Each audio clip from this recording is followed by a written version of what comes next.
All right, welcome back. It's been a little bit. I had some things kind of going on with this project that caused it to kind of go on a little bit longer before I could kind of get it fully pieced together, fully operating and all of that. And also just had some personal things that I had to kind of get through along with this project at the same time. And basically, a couple things actually happened where I wasn't able to really get this thing running great after the break-in. So it only took me about a month after my last video, which was finishing the assembly of the engine. Just over a month later, I already had it in the car and broke it in. But I had this problem where I was fouling plugs. And what ended up happening there, I found out after the fact, is that the metering plate in the Holley carb I was using had no jets in it, so it was completely flooding the engine, and somehow was able to run well enough to break it in. I don't know how I missed that. I literally had the carb apart and put it back together, but I also have never rebuilt a Holley carb before, and it just somehow slipped my mind until I was taking it apart, looked at the metering plate, and realized that there were no jets in it. So I had, as an interim solution, I put on the Edelbrock 600 CFM, Edelbrock 1406 carb that was on the small block that was in this before. I threw that on there, and I also changed fuel pumps because I thought that maybe my fuel pump was pumping too much fuel before I realized there was no jets in the carburetor I was originally trying to use. So in any event, that's kind of what went on there. So I got I switched carbs.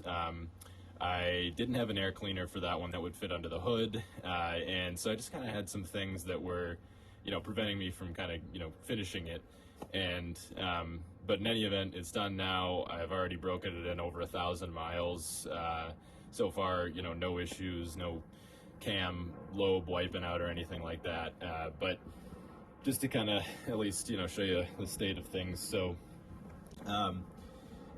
it's very it's like ridiculously foggy, humid, weird here right now. So it's all condensing on the engine itself, and it doesn't look that great right now. But yeah, I've got most of it pretty tidy. There's still some loose ends that are kind of weird, like battery positive cable to alternator. Not really a great route for that, but I didn't feel like making all new wires there. And so there's a few things like that that are a little bit jacked up. This, I need a different fitting down here so that this can, go out at a 90-degree angle and underneath the fuel line here. That'll be much cleaner. I have that coming soon. But yeah, a few odds and ends that I still have to get done. I have the air cleaner on here and my optimistic horsepower rating for maybe 3 years from now when I actually have this thing running as good as possible. But I do have the Holley on here now. I put jets in it. I just put in 72s. That's kind of what the 3310s would come with. And quick story about this carburetor is that it actually is off of a 68 Tempest with a 400 in it that I got from my dad's friend who lives in Virginia. He had a Tempest GTO clone basically, and he's got a 461 stroker in it, I think now, which is a 400 stroked and bored, I think. But in any event, new carburetor for him, and this was the one on the old one. He gave it to me, which was awesome. I didn't originally have a great use for it. My Pontiac has a spread bore intake manifold, so it wouldn't fit on that. Holley 3310's a square bore carburetor, of course. And I also couldn't put it on my small block because it was just too much carburetor and it wasn't really going to make any sense. So this was a perfect use for that. Thank you, Frank, you know who you are. But yeah, so it's on here now, runs great. It does still have a little bit of a misfire condition, kind of in particular at lower RPMs, more kind of closer to like cruising, so like 1500 to 1800 RPM, and then once you get into the gas to like 2000, it smooths out. And then it kind of seems to break up a little bit at the top end too, like above or around 5,500 to 6,000. It should be able to go to that point. So I got to figure things out. I got to kind of get into the distributor, make sure it's curved and, has a decent initial timing. There is the harmonic balancer on this might have spun a little bit. I don't think it's actually accurate 100%. For where top dead center and all that is, and there is nothing to match it to on the timing cover because it's aftermarket.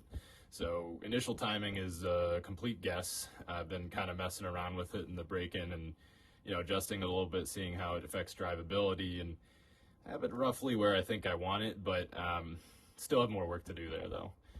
So the full potential of this has yet to play out, but definitely, runs pretty strong at this point. But just wanted to give some, background on what was, kind of taking some time there.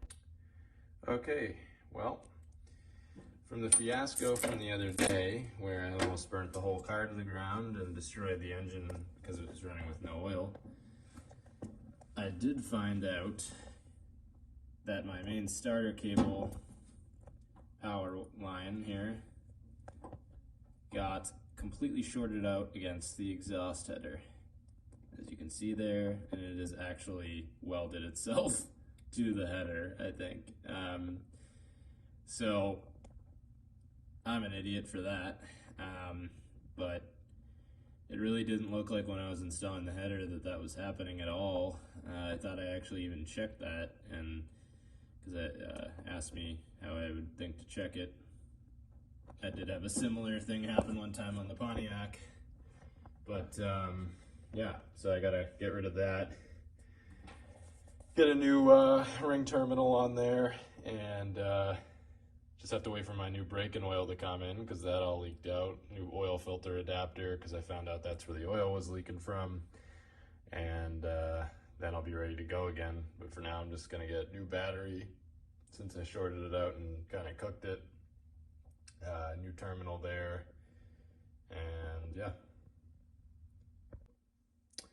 All right, so the old connector is gone, and just filled this one up with some solder with my dad, and yeah, ready to kind of put it back together and make sure that this thing still has a functional electrical system after that ridiculous short.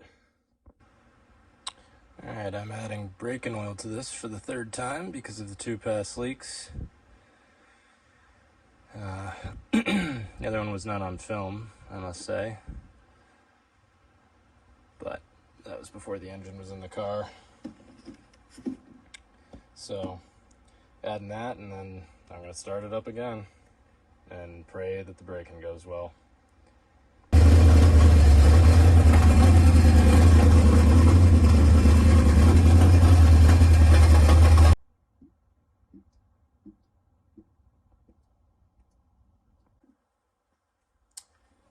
Okay, definitely had some miscues with putting spark plug wires on in the wrong order twice. Timing, trying to figure out where that is because there's no actual marker on the timing cover to compare to the balancer. Carburetor, not sure what it wants, choke, no choke, all that stuff, because it's like a kind of a, it's a unique engine, so you kind of got to figure all these things out the first time. But now it runs, it just doesn't want to take any real gas, so I'm thinking it's either the timing's still a little bit retarded or the carburetor, the accelerator pump's working fine, so it shouldn't be a fuel thing, I don't think. Could be power valve, off idle, stumble, I'm not sure, but see if maybe a timing bump can make a difference here. Maybe I'll wait till it's on.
video, just a quick reminder and ask to please subscribe and like this video if you like it, and subscribing's free, so it's a bit difficult to get the content out, especially in this season, given conditions, so I really appreciate it, and enjoy the rest of the video.